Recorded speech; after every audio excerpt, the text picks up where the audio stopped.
is granted. వచ్చే వాయిదా రోజున నేను నీతో కలిసి కోర్టుకు రాలేను.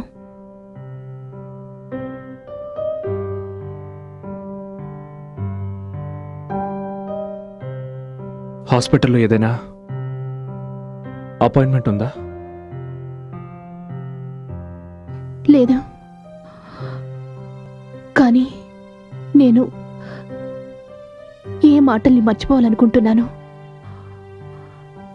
కోర్టులో నేను అవే మాటల్ని మళ్ళీ మళ్ళీ వినాల్సి వస్తుంది. I just can't bear it.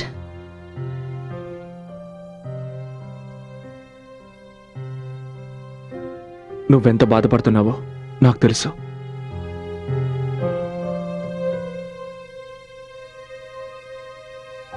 కానీ అక్కడ నువ్వు లేకుండా నేను చాలా ఒంటరిగా ఫీల్ అవ్వాల్సి వస్తుంది. నేను విన్నది నిజమైన ఆఫీసర్? మీరు మిస్టర్ ఆదిత్య వాళ్ళ ఆఫీస్కి అతనికి వార్నింగ్ ఇవ్వడానికి వెళ్ళారట? నేను కేవలం ఆయన హెచ్చరించడానికి వెళ్ళాను. దేని గురించి? లీలావతి గురించి. రమేష్ నారాయణ మర్డర్ కేసుని నేను ఇన్వెస్టిగేషన్ చేసేటప్పుడు లీలావతి క్యారెక్టర్ నాకు బాగా అర్థమైంది. లీల తన స్వార్థం కోసం ఇతరులతో అక్రమ సంబంధం పెట్టుకుని తన పని పూర్తవగానే వాళ్ళని వదిలించుకునేది. అంటే మీరు మిస్టర్ ఆదిత్య దగ్గరికి లీలావతి పని పూర్తయిన వెంటనే తన భర్తను వదిలించుకున్నట్టే మిమ్మల్ని వదిలించుకుంటుందని చెప్పడానికి వెళ్ళారు. ఆమె రైట్? చూడండి, ఏ విషయమైనా ప్రూవ్ కాకుండా నేను దాని గురించి కామెంట్ చేయను. కానీ నాకు ఒక అనుమానం ఉండేది, లీలా ఆదిత్యకు ఏదో ఒక విషయంలో నష్టం కలిగిస్తుందని. Thank you officer.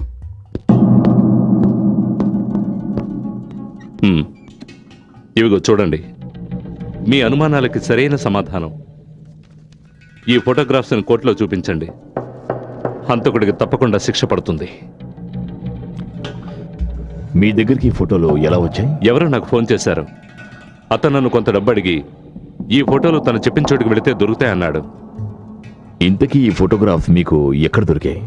నా ఉద్దేశం లీలావతిని హత్య చేసిన వాడు ఉరికంబం ఎక్కాలన్నదే. అందుకోసం నా నుంచి ఏ సహాయం కావాలన్నా చేయడానికి నేను సిద్ధం. యువర్ ఆనర్, ఈ ఫోటోలు ఆ రోజు రాత్రి తీసినవే. అంటే లీలావతి హత్య జరిగిన రోజు రాత్రి తీసినవే. యువర్ ఆనర్, మీరు ఒకసారి ఈ ఫోటోల్ని గమనించారంటే ఈ ఫోటోల్లో డేట్ అండ్ టైం రెండు ప్రింట్ అయ్యాయి. వీటిని బట్టి ఒక విషయం అర్థమవుతోంది యువర్ ఆనర్. హత్య జరగడానికి అరగంట ముందు హంతకుడు ఆ ఇంట్లోనే అక్కడే ఉన్నాడు. బట్ యువర్ ఆనర్, హంతకుడు తనకేమీ తెలియదని పోలీసుల్ని చట్టాన్ని నమ్మించడానికి ప్రయత్నిస్తున్నాడు. మూర్ఖులు చేయాలని చూస్తున్నాడు. కాబట్టి లీలావతిని ఇతనే హత్య చేశాడు. That's all your honour, that's all. Mister Aditya, మీరేమైనా చెప్పదలుచుకుంటే చెప్పొచ్చు.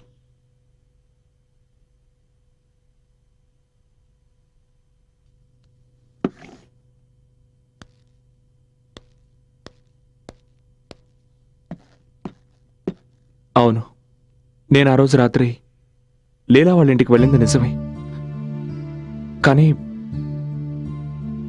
అంతకు మించిన నిజం ఏమిటంటే నేను లీలాని హత్య చేయలేదు.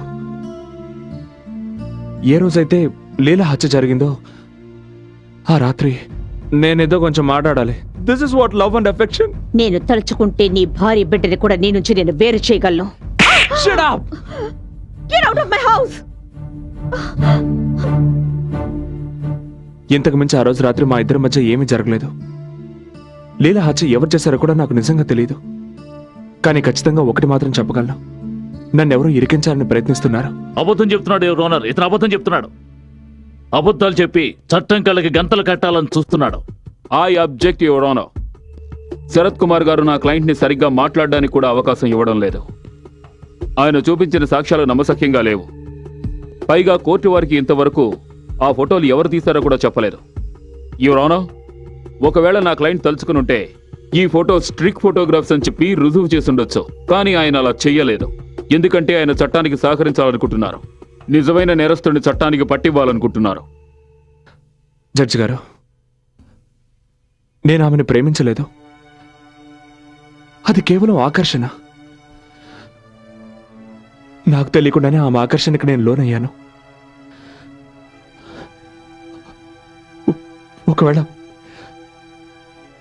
ఒకవేళ తను నా జీవితంలోకి రాకపోయి ఉంటే బహుశా ఆ రోజు రాత్రి నేను ఆ ఇంటికి వెళ్ళుండేవాడిని కాదు. అలాగే నేను ఆ భార్యతో ఈ విషయం గురించి దాచేవాడిని కాదు. జడ్జి గారు, ఒకవేళ నేను దోషిని అయి ఉంటే అది కేవలం నా భార్య దృష్టిలోనే. అయినా మీరు నాకు శిక్ష విధించాలంటే విధించండి జడ్జి గారు. నేను ఏ రోజు చట్టవిరుద్ధంగా ప్రవర్తించలేదు. నిజంగా ఎవరిని హత్య చెయ్యలేదు. సార్, నేను జైలుకి వెళ్ళి నా భార్య బిడ్డలకి దూరంగా ఉండలేను sir. I love them. I love you.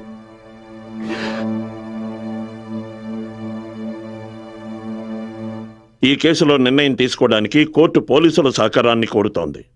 అందుకని వచ్చే వాయిదా రోజున ఖచ్చితంగా ఆ ఫోటోగ్రాఫర్ని న్యాయస్థానంలో హాజరుపరచవలసిందిగా ఆదేశిస్తున్నాను. మిమ్మల్ని ఆ ఫోటోగ్రాఫర్ ఒక్కడే కాపాడగలడు. ఒకవేళ మనం ఆ ఫోటోగ్రాఫర్ని కనిపెట్టలేదంటే మనం ఈ కేసు ఓడిపోయినట్టే. కానీ మనం ఆ ఫోటోగ్రాఫర్ని ఎలా కనిపెట్టగలం? చూడండి, నేను మీకు సహాయపడగలను.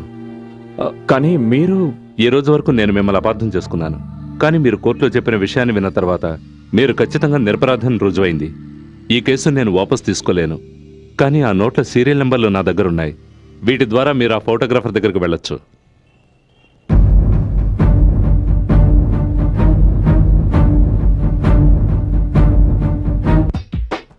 ఇక్కడికి అతను నన్ను డబ్బు తీసుకురమ్మన్నాడు. ఆ డబ్బు తీసుకుని ఈ ఫోటోగ్రాఫ్స్ ఇచ్చాడు. కానీ ఇది చాలా పెద్ద మార్కెట్ కదా. అతను ఎట్నుంచి వచ్చేది మనకెలా తెలుస్తుంది? ఈ ఏరియాలో చాలా ఫోటో స్టూడియోలు ఉన్నాయి. మనం ఒక్కొక్క స్టూడియోలోనూ అడుగుతూ వెళదాం. ఎక్కడైనా క్లూ దొరకచ్చు. సరే, అక్కడ ఓ షాప్ కనిపిస్తోంది, అక్కడ నుంచి స్టార్ట్ చేద్దాం.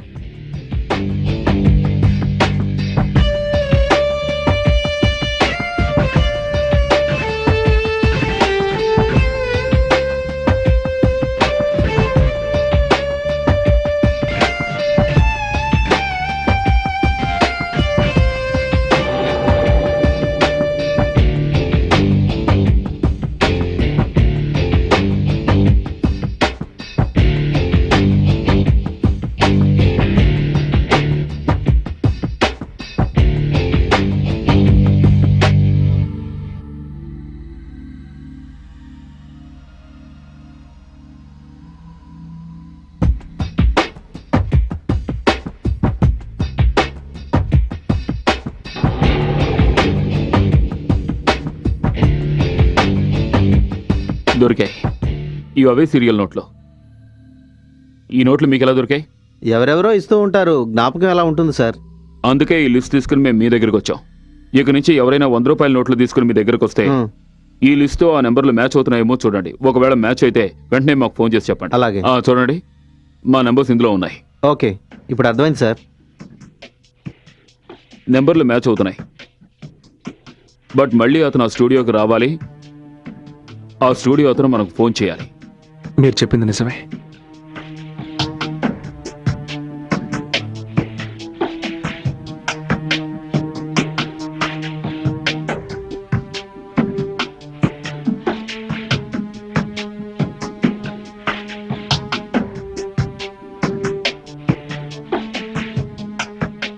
మనకింకా 2 రోజులు మాత్రం టైం ఉంది.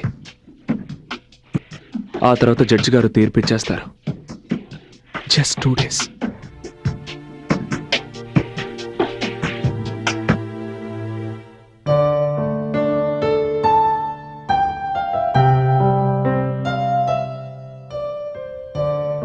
అది నీకేమీ కాదు. నువ్వేమీ చేయలేదు కదా. నాకు నమ్మకం ఉంది. నీకు తోడుగా నేనున్నాను. పోలీసులు ఇంతవరకు ఆ ఫోటోగ్రాఫర్ని కనిపెట్టలేకపోయారు. అయినా న్యాయస్థానంలో ఆదిత్య ప్రసాద్కి వ్యతిరేకమైన సాక్ష్యాలున్నాయి. అందుకని ఈ సాక్ష్యాధారాల దృష్ట్యా ఆదిత్య ప్రసాద్కి సంబంధించిన ఈ కేసులో ఈ న్యాయస్థానం... జడ్జి గారు, ఇన్నాళ్ళు ఎవరికీ తెలియకుండా ఫోటోలు తీసి బ్లాక్మెయిల్ చేస్తున్న ఫోటోగ్రాఫర్ చంద్రవర్మ ఇతనే సార్. మీ పేరు? చంద్రవర్మ. ఈ ఫోటోగ్రాఫ్స్ మీరే తీసారా? అవును. ఎందుకు? అది నా వృత్తి. మీరు ఈ కోర్టులో చెప్పగలరా ఈ ఫొటోస్ మీరు ఎప్పుడు ఏ పరిస్థితిలో తీశారో? బిజినెస్ మ్యాగ్నెట్ రమేష్కి సోనియాకి మధ్య అక్రమ సంబంధం ఉండేది. అది తెలుసుకుని నేను రమేష్ని బ్లాక్మెయిల్ చేసేవాణ్ణి. ఒక రాత్రి నేను డబ్బు కోసం ఆయన ఇంటికి వెళ్ళినప్పుడు ఎవరో రమేష్ని హత్య చేయడం నా కంటపడింది. అప్పుడు నేను ఆ వ్యక్తిని సరిగ్గా గుర్తుపట్టలేకపోయాను. కానీ ఇంటి బయట నన్ను గుద్దుకుని వెళ్ళినప్పుడు చూశాను. ఆమె ఇంకెవరో కాదు, లీలావతి. ఆ రోజు నుంచి ఆవిడని బ్లాక్మెయిల్ చేసేవాణ్ణి. ఆ తర్వాత లీలావతి జీవితంలోకి ఆదిత్య ఎంటర్ అయ్యాడు. నా బిజినెస్ ఇంకా డెవలప్ అయింది. ఆ రాత్రి నేను లాస్ట్ డీల్ కోసం వెళ్ళాను. ఆవిడ నాకు 5 లక్షలు ఇస్తానని చెప్పింది. కానీ ఆదిత్యని అక్కడ చూసి నేను బయటే ఆగిపోయాను. ఇద్దరికీ గొడవ జరిగింది. కానీ కాసేపు ఆగిన తర్వాత లీలావతి తన గదిలోకి వెళ్ళిపోయింది. ఆ తర్వాత ఆదిత్య బయటికి వెళ్ళిపోయాడు. నేను మెల్లగా ఇంట్లోకి వెళ్ళాను. లీలావతి మూడవుట్లో ఉంది. నన్ను కోపంతో బయటికి వెళ్ళమంది. పైగా నీ ఇష్టం వచ్చినట్టు చేసుకోమని ఫోటోలు నా మొహాన కొట్టింది. నాకేం అర్థం కాలేదు. మాట్లాడకుండా అక్కడి నుంచి వచ్చేశాను. నెక్స్ట్ డే పేపర్లో లీలావతి హత్య చేయబడినట్టు హెడ్లైన్స్ లో వేశారు. థ్యాంక్ యూ మిస్టర్ చంద్ర, మీరు వెళ్ళొచ్చు. Thank you sir. Your honour, mister Chandra సాక్ష్యం వల్ల తెలిసింది ఏమిటంటే ఈ హత్య జరగడానికి అరగటం ముందే మిస్టర్ ఆదిత్య ప్రసాద్ అక్కడి నుంచి వెళ్ళిపోయారు. తర్వాత ఆయన పికాసో బార్కు వెళ్లారు. అక్కడి నుంచి లీలావతికి ఫోన్ చేశారు. అక్కడ ఆన్సరింగ్ మిషన్ లో మెసేజ్ పెట్టారు. ఆ టేపే ఆఫీసర్ అలీ దగ్గర ఉంది. అక్కడున్న బార్ కుర్రాడితో ఆదిత్య గొడవ పడ్డారు. ఆదిత్య బాగా మత్తులో ఉండడం వల్ల అక్కడున్న బార్ కుర్రాడే టాక్సీ ఎక్కించి ఆయన ఇంటికి పంపించాడు. మరుసటి రోజే ఆయన తన కారును కూడా అక్కడి నుంచి తెచ్చుకున్నాడు. ఎంత ధైర్యం ఉంటే నా మీద ఈ విషయం బార్ కుర్రాళ్లే సాక్ష్యం చెప్తారు. ఇప్పుడు ప్రాసిక్యూషన్ వారి దగ్గర ఆదిత్య హత్య చేసినట్టు ఎటువంటి సాక్ష్యాలు లేవు. సో ఆయనే హంతకుడని రుజువు చేయలేరు. అందువల్ల నేను ఈ కోర్టు వారిని మిస్టర్ ఆదిత్య ప్రసాద్ ని నిర్దోషిగా విడుదల చేయవలసిందిగా కోరుకుంటున్నారు. మిస్టర్ శరత్, మీరేమైనా చంద్రవర్మని క్రాస్ ఎగ్జామిన్ చేయదలుచుకున్నారా? No your honour. లీలావతి హత్య జరిగిన రోజున మిస్టర్ ఆదిత్య ప్రసాద్ ఆవిడ ఇంటికి వెళ్లిన మాట నిజమే అయినా మిస్టర్ చంద్రవర్మ బార్ కుర్రాళ్ల సాక్ష్యాల వల్ల అతనికి ఈ హత్యకు ఎలాంటి సంబంధమూ లేదని రుజువైంది. ప్రాసిక్యూషన్ వారు ఇంతవరకు ఎన్ని సాక్ష్యాలు ప్రవేశపెట్టినా వారు ఆదిత్య ప్రసాదే లీలావతిని హత్య చేసినట్టుగా రుజువు చేయలేకపోయిన కారణంగా ఈ కోర్టు మిస్టర్ ఆదిత్య ప్రసాద్ని నిర్దోషిగా భావించి విడుదల చేస్తోంది. అసలైన హంతకుడు ఎవరన్నది కనిపెట్టవలసిందిగా పోలీసుల్ని ఆదేశిస్తోంది. The case is dismissed. Babu, hi sir. Hello. Have a seat. You are a very lucky man. మీ భార్య ఎంతో తెలివైంది. ఒకవేళ మీ ఆవిడ లాస్ట్ మినిట్లో ఆ ఫోటోగ్రాఫర్ని కనుక తీసుకురాకపోయి ఉండుంటే ఈ కేసు మరో రూట్లో వెళ్ళుండేది. 1 మినిట్. చంద్రాని సత్య కాదు దివాకర్ తీసుకొచ్చాడు కదా? కాదు. దివాకర్ కేవలం అతన్ని కోర్టుకు తీసుకొచ్చాడు. అతన్ని కనిపెట్టింది మీ ఆవిడే. ఎప్పుడైతే సిల్వర్ స్టూడియో ఓనర్కి చంద్ర గురించి తెలిసిందో అతను మీ ఇంటికి ఫోన్ చేశాడు. ఆ ఫోన్ సత్య తీశారు. తన ప్రాణాలను కూడా తెగించిన సత్య స్వయంగా చంద్రను కలుసుకోవడానికి వెళ్ళింది. అలాగే అతన్ని మీకు అనుకూలంగా సాక్ష్యం చెప్పడానికి ఒప్పించింది.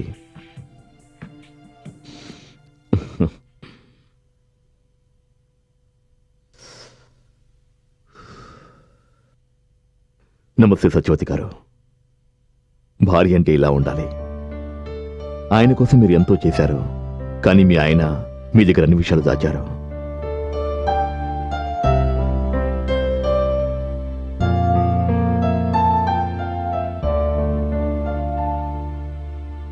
మీరు టీ తాగండి, నేను బయలుదేరతాను.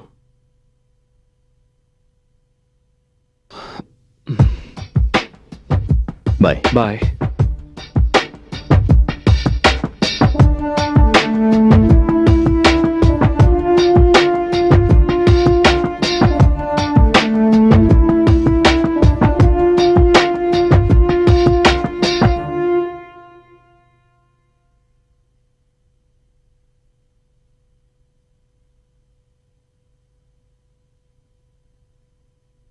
నేను దేన్నైనా భరించగలను. కానీ నా కొడుకు తండ్రి నీడ లేకుండా బతకడం నేను చూడలేను. వాడి భవిష్యత్తు కోసమే నేను ఈ పని చేశాను. నాకిదే మంచిదనిపించింది. లోకం దృష్టిలో అది మంచో చెడో నాకు తెలియదు. అది నేనొక తల్లిగా ఆలోచించాను. నువ్వు చెప్పేదాన్ని బట్టి చూస్తుంటే నీకు అంతకుడు ఎవరో తెలుసా? తెలుసు. అయితే మరి కోర్టులో అతని పేరు ఎందుకు చెప్పలేదు? ఎందుకంటే హంతకుని పేరు చెప్తే నా కొడుకు తన తల్లికి దూరం అవుతాడు.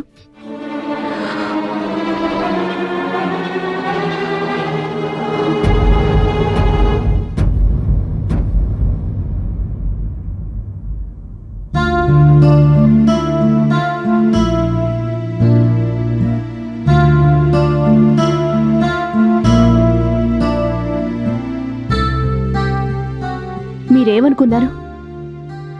నాతో గడపాల్సిన మీరు దాంతో కులుకుతూ ఉంటే నేను చూస్తూ ఊరుకుంటాననుకున్నారా?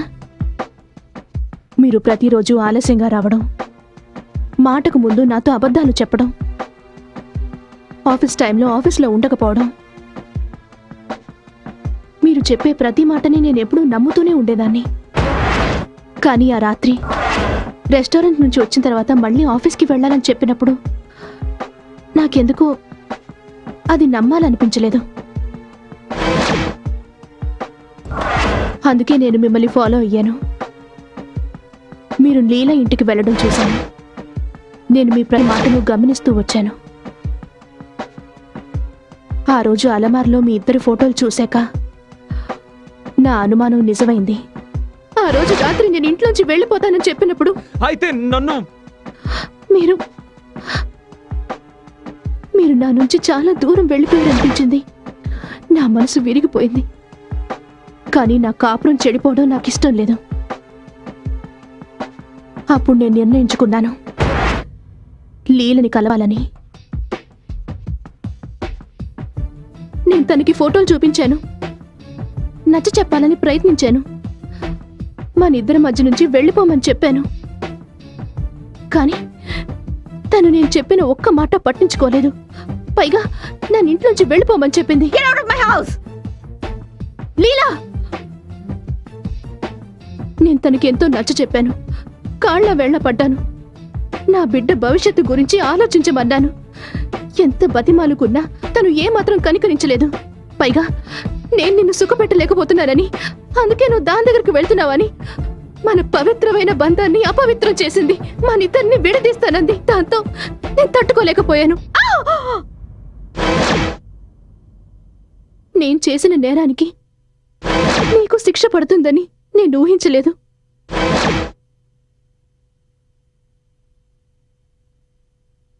అంటే లీలానే నువ్వు? అవును, నేనే. లీలావతిని హత్య చేసింది నేనే. కానీ అది అనుకోకుండా జరిగింది. అది హత్య జరిగిన రోజున ఏం జరిగిందో మీరు కోర్టులో చెప్పాకే నాకు అర్థమైంది. అవునది నీకు నా మీద ఎంత ప్రేమ ఉందో నువ్వు చెప్తుంటే నాకు నీ మీద 1000 రెట్లు ప్రేమ పెరిగింది. అప్పుడే నిర్ణయించుకున్నాను, ఒక భార్యగా భర్తను రక్షించుకోవడానికి ఏదైనా చెయ్యాలని. చంద్రవర్మ కోసం గాలించాను, అతని బలహీనతను పసిగట్టాను. ఇక్కడికి రావడానికి ముందు నేను నీ గురించి పూర్తిగా తెలుసుకునే వచ్చాను. పేరు చంద్రవర్మ, ముంబై నుంచి వచ్చావు.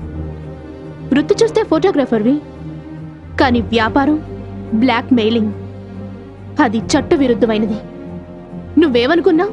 నువ్వు నా కాపురాన్ని చెడగొడితే నేను నిన్నంత తేలిగ్గా వదిలేస్తాననుకున్నావా? నీకిక 2 మార్గాలున్నాయి, జైల్లో ఊచలు లెక్క పెట్టడం లేదా అప్రూవర్గా మారడం. ఇవన్నీ ముందే ఎందుకు నాతో చెప్పలేదు? మీకు లీలకు ఉన్న సంబంధం నాకు ముందే తెలుసని మీకు తెలిస్తే మీరు సిగ్గుతో తల ఉంచుకోవడం నేను భరించలేను.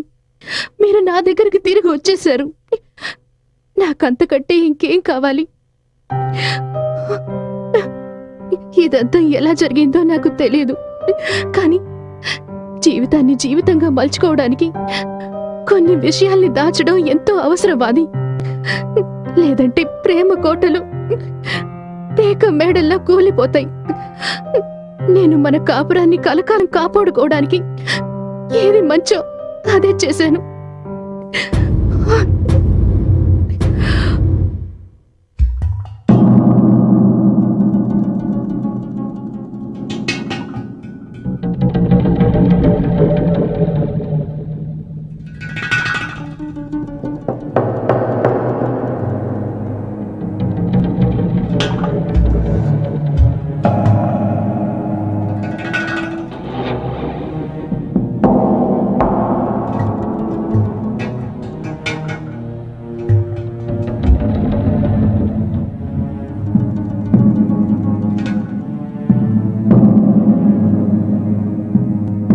నా లైటర్ ఎప్పుడు తప్పుడు టైంలో సిగరెట్ వెలిగిస్తాను,